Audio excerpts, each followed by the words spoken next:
Something that always tickles me is when people preface their judgment with a disclaimer of like not being judgmental and then go on to be judgmental. I saw a video on my timeline yesterday, and it's been stitched quite a bit, of a white guy.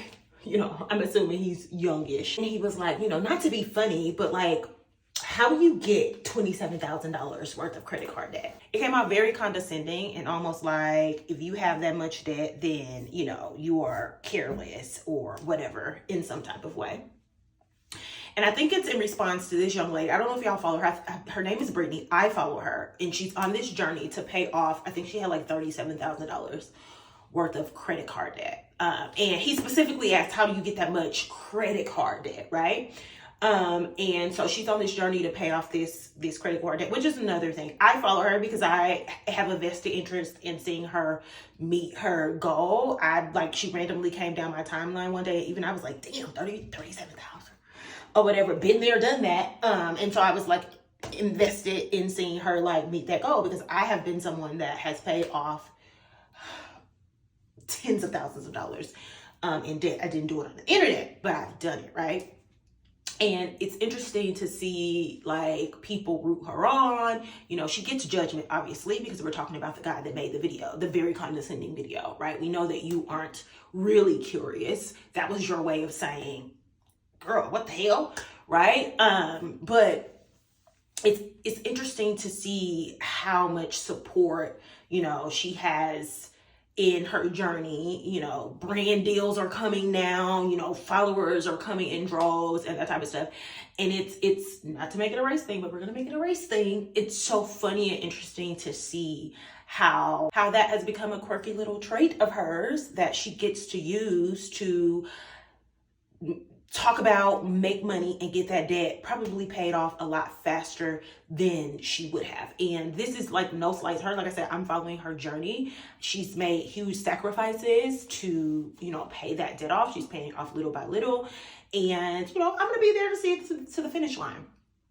But I was telling this story to say that, you know, as somebody that started adulthood in a deficit, right? When I turned 18 in March. I graduated high school in May. The day that I turned 18, I went and started looking at credit cards, not because I wanted to buy clothes or anything like that. I just knew when it came time to buy the bedding and all of the stuff that I needed for my dorm room and all of that stuff, that was the only way that I was going to be able to get it. Right? That was the only way that I was going to be able to get it. And not only was that the only way that I was going to be able to prepare for college, credit cards were going to be and were the only way that I was able to feed myself. I was able to supplement myself, right? So, I mean, I'm not saying that some of that credit card debt that I acquired in, you know, undergrad wasn't like frivolous spending. I would be a liar to say that I didn't have a store card or I didn't do some shopping.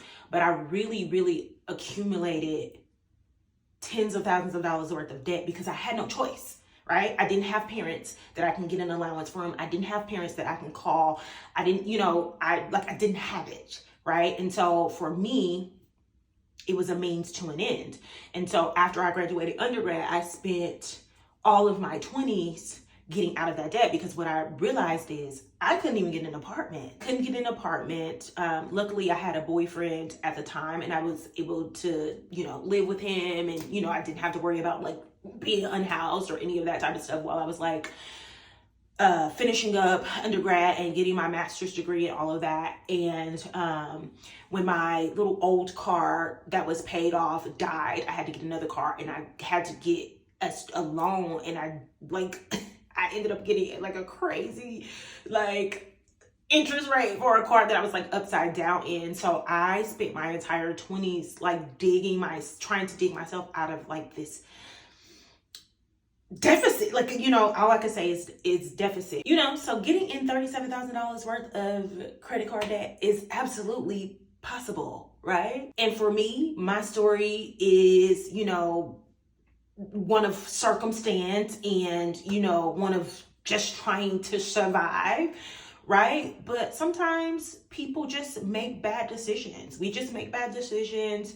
And the good thing about it is we can correct those. We get to change our mind. We get to learn. We get to become better.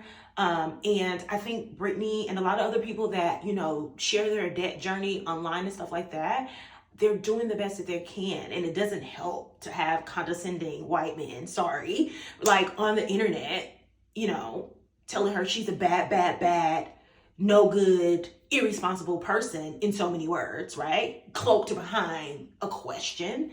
Like, that's not helpful. That's not helpful. Go somewhere with that. I just wanted to share that this morning.